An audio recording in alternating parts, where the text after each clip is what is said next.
नमस्कार दोस्तों, पीसीएस गुरुजी में आपका स्वागत है। दोस्तों, यूपी पीसीएस 2023 प्री का एग्जाम 14 तारीख को होने वाला है। उम्मीद करता हूं आप लोगों ने अपनी अपनी तरफ से पूरी तैयारी कर ली होगी। अब चूंकि सिर्फ 1-2 दिन रह गए हैं, तो आज का जो वीडियो है वो आपके लिए बहुत बहुत इंपॉर्टेंट है। तो इस वीडियो को आप अंत तक जरूर देखिएगा, क्योंकि इसमें हम कुछ 3 बातों पर डिस्कस करेंगे। जो ये 3 बातें हैं, ये तीनों चीजें आपको आराम से पीसीएस प्री का एग्जाम क्रैक करवा देंगी। ये 3 बातों को ध्यान से समझिएगा। पहली बात होगी कि किस तरह से पेपर अटेम्प्ट किया जाता है। लोगों को यही नहीं पता होता कि पेपर अटेम्प्ट कैसे किया जाता है। लोग सोचते हैं कि पढ़ के चले जाओ तो सिलेक्शन होता है। पढ़ना इंपॉर्टेंट है, बट पेपर को ठीक से अटेम्प्ट करना भी इंपॉर्टेंट है। तो ठीक से क्या मतलब है वो हम डिस्कस करेंगे, पहली चीज। दूसरा, CSAT किस तरह से अटेम्प्ट किया जाए कि भैया हमारा 33% नंबर हमारे हो जाए, और मैथ्स अगर नहीं आती है तो क्या करना चाहिए। तो दूसरी बात हम करेंगे। और तीसरी और सबसे महत्वपूर्ण बात करेंगे कि अगर आप कहीं फंस रहे हो किसी सवाल के अंदर, तो कैसे ट्राई किया जाए। यानी कि कुछ लोग, कुछ महापुरुष इसको तुक्का लगाने की टेक्निक बोलते हैं। मैं कहूंगा कि एक स्मार्ट एनालिसिस की तरह, मतलब स्मार्ट एनालिसिस के यूज करते हुए किस तरह से एक लूप होल को हम इस्तेमाल करें। कमीशन का लूप होल होता है, वो कमीशन का लूप होल है। वो क्या चीज है, इसको हम आज की वीडियो समझेंगे, जो कि आपके कुछ सवालों को राइट कर देगा। कुछ को, सबको नहीं, कुछ को राइट कर देगा। और अगर आप बॉर्डर लाइन में फंस रहे होगे तो आप पार हो जाओगे। ठीक है, तो ये एग्जाम को क्रैक करना बहुत मुश्किल नहीं है। बस इस वीडियो को अंत तक देखिएगा। जो आपने मेहनत की है उसमें कुछ ये इजाफा करेगा और ये एग्जाम आराम से क्रैक हो जाएगा। स्टार्ट करने से पहले दोस्तों, आप लोगों से निवेदन है कि इस वीडियो को लाइक कर दीजिए, क्योंकि ये भी 3 जो महत्वपूर्ण पॉइंट हैं वो हम डिस्कस करेंगे। तो उसके लिए वीडियो लाइक कर दीजिएगा, और जिससे चैनल सब्सक्राइब नहीं किया वो सब्सक्राइब कर ले। स्टार्ट करते हैं दोस्तों। देखिए, कैसे पेपर को अटेम्प्ट किया करना चाहिए। ठीक है, जब आप पेपर दोगे ना, जब आप पेपर दोगे तो उसी में मैं बता दूंगा कि आपका सिलेक्शन होगा कि नहीं होगा। बहुत सिंपल तरीका है। ठीक है, और अगर सिलेक्शन नहीं हो रहा है तो क्या करना चाहिए, कैसा करना चाहिए। तो पेपर को अटेम्प्ट करने का सबसे अच्छा तरीका यह है कि जब आप एग्जामिनेशन हॉल में जाएं, ठीक है, और जब पेपर मिले आपको, तो पहली बारी में, जब फर्स्ट टाइम जब आप पेपर को लेंगे, तो 150 सवाल हमारे पास आते हैं, बुकलेट होती है।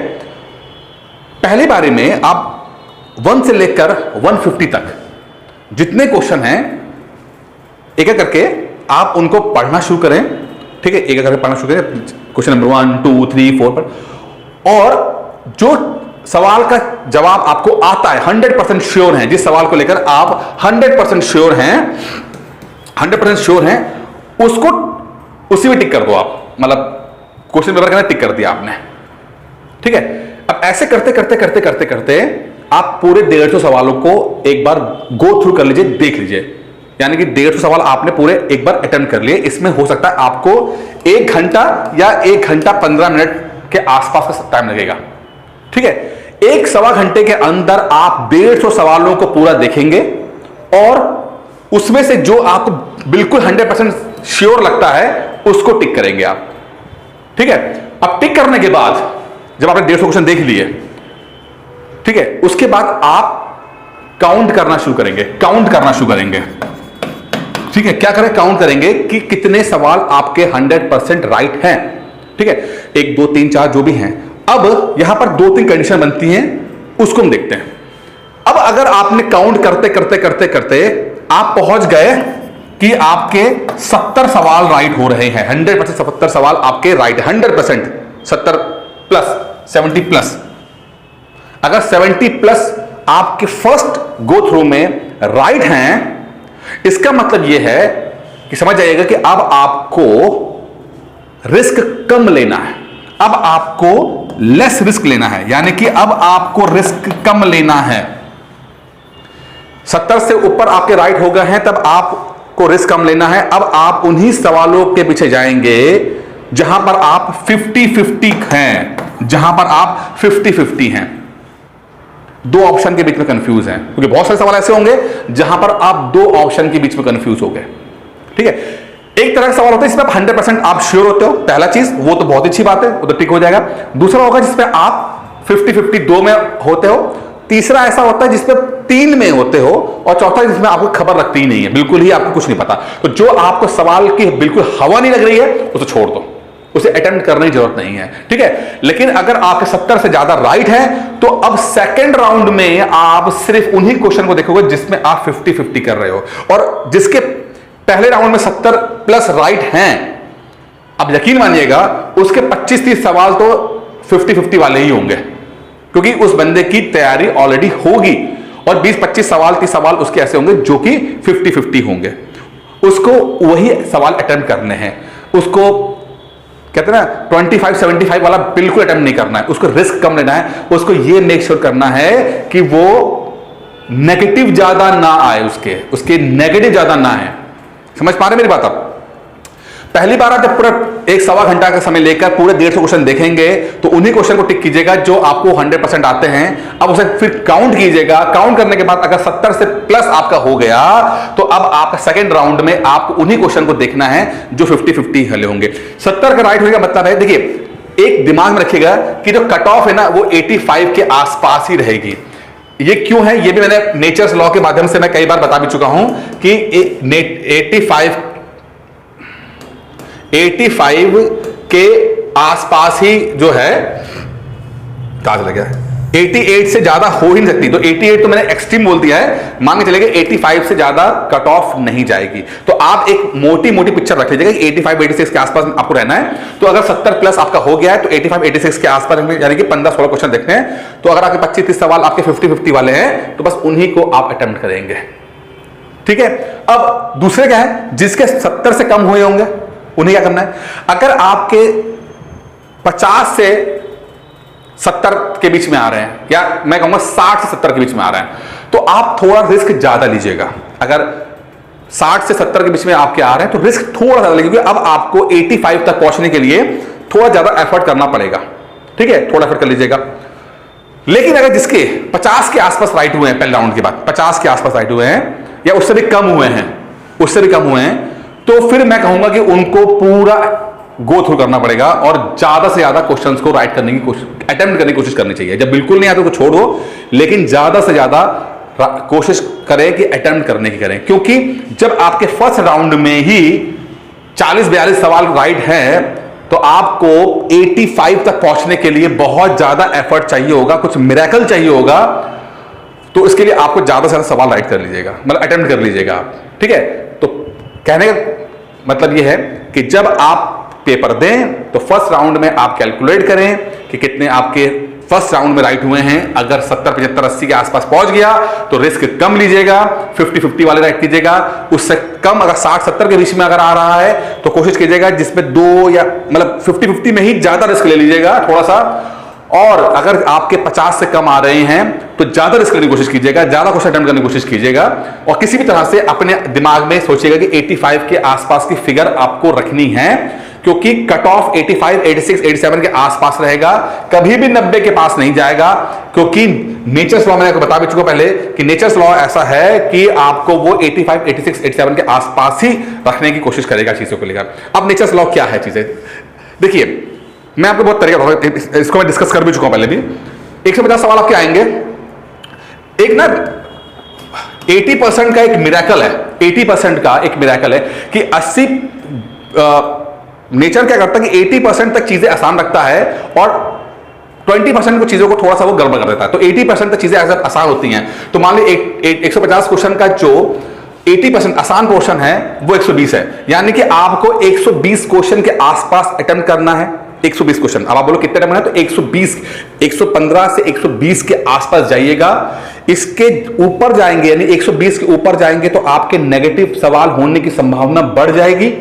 नेचर्स लॉ बोलता है कि आसान चीजें 80% तक की आसान होती है, क्योंकि अगर आपने पैरेटो प्रिंसिपल देखा होगा तो पैरेटो प्रिंसिपल भी 80-20 का रेशो ही लेके चलता है, ठीक है। कुछ ऐसा ही यहां पर भी है कि 80% चीजें इजी रहती हैं। तो 150 क्वेश्चन का 80% होता है 120 क्वेश्चन। तो अगर आपकी तैयारी ठीक ठाक है तो 120 क्वेश्चन के आसपास रखिएगा।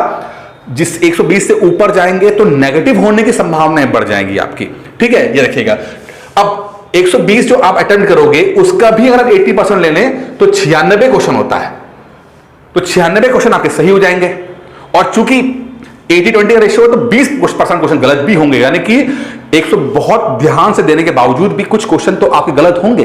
तो 20 सवाल क्वेश्चन आपके गलत होने ही होने हैं, मतलब बहुत संभावना है कि आपकी होनी ही होनी है, ठीक है। तो अगर आपके 96 राइट हैं और 24 गलत है, इसका 120 का जो 20% आपका होता है 24 क्वेश्चन, ठीक है। तो 96 का 80% होता है, 96 आपका होता है क्वेश्चन, और इसका 24% 24 क्वेश्चन आपके जो है गलत जाएंगे। 96 आप सही कर दोगे, 24 आप गलत कर दोगे, और अगर आप 96 सही कर दोगे, 24 गलत कर दोगे, ठीक है, और इसमें से अगर 24 में से एक तिहाई के हिसाब से रिड्यूस करें तो आपका 88 सही एक्यूरेट आंसर के आसपास आता है। 88 से ऊपर कट ऑफ किसी हालत में जाएगी नहीं, ये मैंने बोला है मैक्सिमम 88 के कट ऑफ के आसपास जाएगी। तो आप अपने दिमाग में रखना कि 85, 86, 87 के आसपास अपने आप को रखना। मैंने 88% से ऊपर जाने की संभावनाएं बहुत कम है। 20% संभावना है कि 88 सवालों से ऊपर कट ऑफ जा सकती है, लेकिन सिर्फ 20% संभावना ऐसी है, 80% संभावना ऐसी है कि वो नीचे ही रहेगा। मैं जो फिगर देता हूं, मैं आपको 85, 86 के आसपास रखने की कोशिश करता हूं। 85, 86 दिमाग में रखिएगा और अपने आप को उसके हिसाब से ही तैयारी करने की कोशिश कीजिएगा, ठीक है। ये आपको बता दिया है। करना क्या, फिर से डिवाइड कर लेते हैं। पहला कि आपको जब अटेम्प्ट करें, पहली बार कॉपी मिले तो एक बार गो थ्रू कीजिएगा, घंटा सवा घंटे के बीच में एक बार पूरे 150 क्वेश्चन देख लीजिएगा। जो 100% राइट हो उसको ही टिक कीजिएगा, फिर से गिल काउंट कर लीजिएगा। अगर 70-75 से ऊपर आपका आ रहा है तो फिर आप रिस्क कम लीजिएगा और 50% वाले क्वेश्चंस को ही अटेम्प्ट कीजिएगा। कोशिश कीजिएगा कि नेगेटिव नहीं होने चाहिए आपके, ठीक है। सिर्फ 50-50 वाले ही अटेम्प्ट कीजिएगा। अगर आपके नीच कम की तरफ आ रहे हैं तो ज्यादा रिस्क लेने की कोशिश कीजिएगा, क्योंकि फिर आपके खोने के लिए आपको कुछ बचा नहीं और आपका ऑलरेडी अटेम्प्ट वो वेस्ट हो चुका है, तो ज्यादा रिस्क आप ले सकते हैं, ठीक है। ये चीज हो गई। अब दूसरा सवाल आता है कि हम क्या करें, मतलब अब हम CSAT को कैसे देखें, CSAT को कैसे अटेम्प्ट करें मैथ्स के लिए। देखें तो ये CSAT का क्या है कि हमें भाई 100 सवाल आते हैं CSAT के ऊपर, ठीक है। 33% नंबर हमें लाने होते हैं, 33% क्वेश्चन नंबर हमें लाने होते हैं। मैथ्स के सवाल जो आते हैं 20 सवाल आते हैं, 15 से 20 सवाल मैथ्स के आपके आते हैं, ठीक है। मेरा मानना यह है कि कोई व्यक्ति अगर हिंदी रीजनिंग, ये हिंदी के भी 20 सवाल आते हैं लगभग, ठीक है। रीजनिंग के भी 15 से 20 सवाल आपके आते हैं, ठीक है। और इंग्लिश जो कि इजी होती है वो आपके आते हैं 5 सवाल आते हैं, लगभग 5-6 सवाल आते हैं, ठीक है। तो अगर आप देखिए 45 सवाल आपके तो यही बन रहे हैं, ये तीनों मिला के 45 सवाल, ठीक है। 45 सवाल तो ये बन रहे हैं, ठीक है। प्लस अगर ये मैथ्स की भी बात करते हैं, मैथ्स की, तो मैथ्स में भी कुछ चीजें थोड़ी सी आसान होती हैं, जैसे कि पाई चार्ट हो गया, ठीक है। डायग्राम वाले क्वेश्चंस हो गए इस तरह से, ठीक है। अब और या थोड़े से बोर्ड मास के हो गए या सिंपल सवाल हो गए, तो अगर उसमें से अगर 2-4 क्वेश्चन अगर आप यहां से राइट कर रहे जाओ, 2-4 क्वेश्चन कर लो, ठीक है, तो आराम से आप 50 सवाल अटेम्प्ट करके निकाल सकते हो। तो जिसके मैथ्स कमजोर है तो आप ये मत सोचो कि आपका प्री नहीं निकलेगा, सिर्फ आप हिंदी रीजनिंग को अच्छा कर लेने भर से ही आपका एग्जाम आराम से क्रैक हो जाएगा। तो CSAT के लिए बहुत परेशान मत होइएगा, 50 से लेकर 60 के बीच में ही अटेम्प्ट कीजिएगा, 50 to 60 के बीच में अटेम्प्ट करने की कोशिश कीजिएगा। 50 से कम अटेम्प्ट मत करना, क्योंकि जैसे ही आप बहुत कम अटेम्प्ट करते हो, मार्जिन बहुत कम देते हो, जहां 2 सवाल आपके हिसाब से नहीं हुए, गलत हो गए, तो आप सीधे कंपटीशन से बाहर हो जाते हो। किसी भी हालत में 50-55 सवाल अटेम्प्ट करके आइएगा, 50-55 सवाल से ज्यादा ही अटेम्प्ट करिए, 60 के आसपास करने की कोशिश कीजिएगा, इससे कम अटेम्प्ट मत कीजिएगा, ठीक है। चलिए अब अगला देखते हैं। हाँ, तुक्का वाला मैंने बताया आपको। देखिए जितना मैंने कमीशन को देखा है, यूपी PCS को मैं जितना मैं देखा है, उनका एक सिस्टम होता है, उनका एक लूप होल है, ठीक है। लूप होल क्या बोलता है, मैंने देखा कि जिस भी क्वेश्चन के अंदर जो क्वेश्चन बहुत ही न्यू टाइप का क्वेश्चन है, बहुत ही यूनिक है, बहुत ही यूनिक सवाल आया है, वैसे तो सवाल रिपीट होते हैं या उसी रहते हैं, लेकिन अगर क्वेश्चन बहुत यूनिक आया हुआ है, ठीक है, नया तरह का है, नया पैटर्न का है, या जिसकी कैलकुलेशन बहुत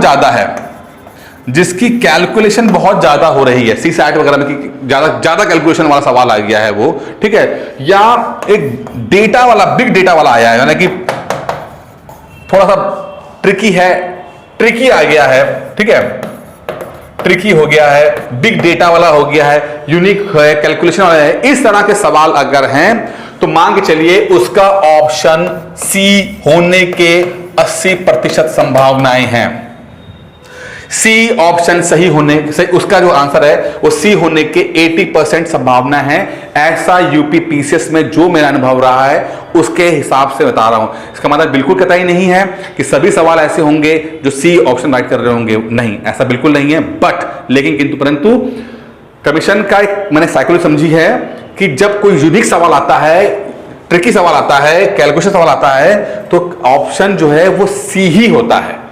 तो अगर आप रिस्क नहीं ले चाहते, अगर आपके बाकी सवाल राइट ज्यादा हो गए हैं और आपको रिस्क नहीं लेना तो मत लीजिएगा, कोई दिक्कत नहीं है। लेकिन अगर आपके फर्स्ट राउंड में सवाल कम राइट हैं और आपको रिस्क लेना ही पड़े तो सी ऑप्शन को कंसीडर कर सकते हैं। हार्ड एंड फास्ट नहीं है। मैंने अभी बोला कि 80% संभावना है, ठीक है, पैरेटो प्रिंसिपल हिसाब से 80% ही संभावना बनती है यहां पर। तो दोस्तों ये तीनों ही तरीके मैंने बता दिए हैं, जो भी मेरा अनुभव रहा है यूपी पीसीएस प्री को लेकर मैंने आपसे शेयर कर लिया है। उम्मीद करता हूं आपको ये पसंद आया होगा, ठीक है। प्लीज इसको मानिएगा, ये बहुत ही ये चीजें कहीं किताबों में मिलेंगी नहीं आपको, ये आपको यूट्यूब चैनल पे नहीं मिलेंगी, सिर्फ मेरा व्यक्तिगत अनुभव है। हो सकता है कि चीजें उस हिसाब से ना हो, लेकिन जैसे मैंने कहा कि 80% संभावना ऐसी है कि जो मैं यहां बोल रहा हूं वो ही चीजें वहां रहेंगे, ठीक है। तो एक बार ट्राई कर लीजिएगा और अगर वीडियो पसंद आए तो वीडियो लाइक कर दीजिएगा, चैनल सब्सक्राइब कर लीजिएगा। इस वीडियो में दोस्तों इतना ही है, धन्यवाद।